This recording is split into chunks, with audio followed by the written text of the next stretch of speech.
Hello guys, this is Hiren from dkwebtech.com। और friends, आज से स्टार्ट कर रहे हैं एडोबी इलस्ट्रेटर CS6।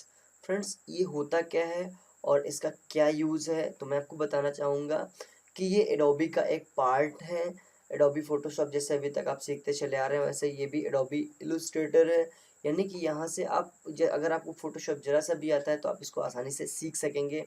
और इसका जो यूज़ है वो वेक्टर ग्राफिक्स बनाने के लिए किया जाता है। तो मैं आपको बता दूं, जैसे कि ग्राफिक्स दो प्रकार की होती है, यानी इमेजेस आपकी दो प्रकार की होती है, ग्राफिक्स और एक रास्टर, वेक्टर और रास्टर। जो आपका वेक्टर होता है उसको आप चाहे जितना जूम करें वो कभी डिस्ट्रैक्ट नहीं होगा, यानी कि फटेगी नहीं। जैसे कि मैं आपको दिखाना चाहूँगा, शायद मेरे इस पे, हाँ ये देखिए, जैसे कि यहाँ पे रास्टर और वेक्टर दोनों को दिखाया गया हुआ है। यहाँ पे रास्टर देखिए, जब इससे हम जूम करेंगे तो ये डिस्ट्रैक्ट होती है, नहीं फटती है। और बट जो आपकी वेक्टर होती है, आप उसको चाहे जितना जूम करें वो कभी भी आपकी फटती नहीं है। तो ये वेक्टर्स इमेजेस होती हैं और ये हम एलिस्ट्रेटर से बनाते हैं। एलिस्ट्रेटर की जो एक्सटेंशन होती है APS और AI होती है।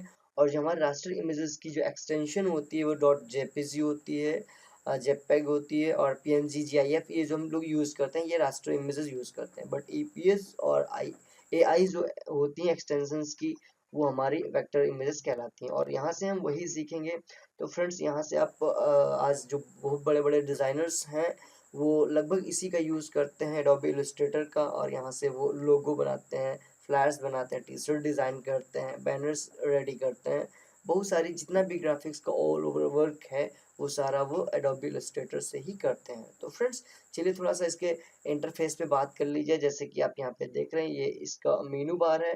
और यहाँ पे ये कंट्रोल पैनल कहलाता है, कंट्रोल पैलेट भी बोल सकते हैं, या आपका कंट्रोलर बोल सकते हैं, जो भी आप चाहें। और जो आपका लेफ्ट साइड में ये दिख रहा है, ये आपका टूल बॉक्स है। आप इसको टूल पैनल भी बोल सकते हैं। राइट साइड में आप फ्लोटिंग पैलेट है आपका, इसको फ्लोटिंग पैनल भी बोल सकते हैं। सो यहाँ पे इसको आप इंटरफेस को अपने अकॉर्डिंग से, जो वर्क स्पेस है आप इसको अपने हिसाब से एडजस्ट कर सकते हैं। आप जैसे चाहें वैसे इसको कर सकते हैं, बट हम इसको एसेंशियल की रहने देंगे। और यहाँ पे अब जैसे फाइल पे जाएंगे और हम न्यू ओपन करते हैं, एक न्यू फाइल क्रिएट करते हैं यहाँ पे। सो यहाँ पे आप फाइल का नाम कुछ भी रख दीजिए। मैंने इंट्रो जस्ट ऐसे करके रख दिया। और प्रोफाइल जो है हमने वेब कर दिया यहाँ पे, ठीक है। और number of art board. So friends, art board होता क्या है मैं आपको ये बताना चाहूँगा। अब जैसे कि मान लीजिए मैंने यहाँ पे एक किया हुआ है, ओके। और इसकी जो विड्थ और हाइट है वो 960 और 560 है। तो यहाँ पे इसका लैंडस्केप और पोर्ट्रेट देखते हैं, बट इसको हम ऐसे रहने देते हैं। और यहाँ पे इसकी ब्लीड देते हैं, यानी कि एक तरीके से आप समझ सकते हैं मार्जिन टाइप की, ठीक है, पेज में ही।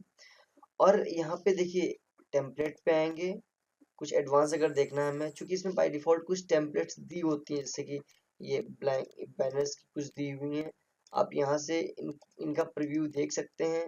मैं आपको सारी तो दिखा नहीं सकता, बट कुछ का जरूर दिखाऊंगा। यहाँ से आप जो भी चाहें, आपको यहाँ पे आपके लगभग 6 फोल्डर हैं। और 6 फोल्डर में सारे आपकी कोई ना कोई फाइल बनी पड़ी हुई है। आप इसको ओपन करके आप देख सकते हैं। सो ये देखिए, यहाँ पे ऑलरेडी कुछ फॉर्मेट्स पड़े हुए हैं, आप इनको देख सकते हैं। और इसको हम क्लोज करते हैं और फिर से हम यहाँ पे न्यू लेते हैं। और मैं आपको कुछ दिखाना चाह रहा था, art board, yes, number of art boards. अब जैसे मैंने कहा, यहाँ पे मुझे 4 आर्ट बोर्ड्स यानी 4 आर्ट बोर्ड्स चाहिए। तो और स्पेसिंग कितनी होनी चाहिए, 20 पीटी होनी चाहिए, और कॉलम्स 2 में होनी चाहिए, ठीक है। हमने 4 आर्ट बोर्ड किए, देन ओके किया। आर्ट बोर्ड ये होता है कि आपका अलग अलग एक पेज पे ही कई बोर्ड्स रेडी हो जाएंगे, जिसपे आप अलग अलग काम करना चाहते हैं तो आप अलग अलग काम कर सकते हैं, ठीक है। ऐसे करके आप अलग अलग सब पे काम कर सकते हैं, जैसे आप चाहें काम करना वैसे काम कर सकते हैं। तो अब यहाँ पे मान लीजिए कि हम एक ही आर्ट बोर्ड लेते हैं, ये ज्यादा नहीं लेते, न्यू पे आते हैं और यहाँ पे आने के बाद में हम ओनली वन करते हैं और ओके कर देते हैं। बट अगर आप बाद में मान लीजिए आप बनाना चाहते हैं आर्ट बोर्ड्स, कैसे बनाएंगे, तो चलिए मैं आपको बताता हूँ। यहाँ पे आप टूल्स में आएंगे, आर्ट बोर्ड टूल आपका एक ऑप्शन है, आप जैसे वो भी प्रेस कर सकते हैं, बट यहाँ पे हम डायरेक्टली टूल्स पे जाएंगे और हम यहाँ पे कुछ और बनाएंगे। ये देखिए, अब जितना चाहे जिस हिसाब से चाहे उस हिसाब से आप इसको मैनेज कर सकते हैं, छोटा बड़ा कर सकते हैं।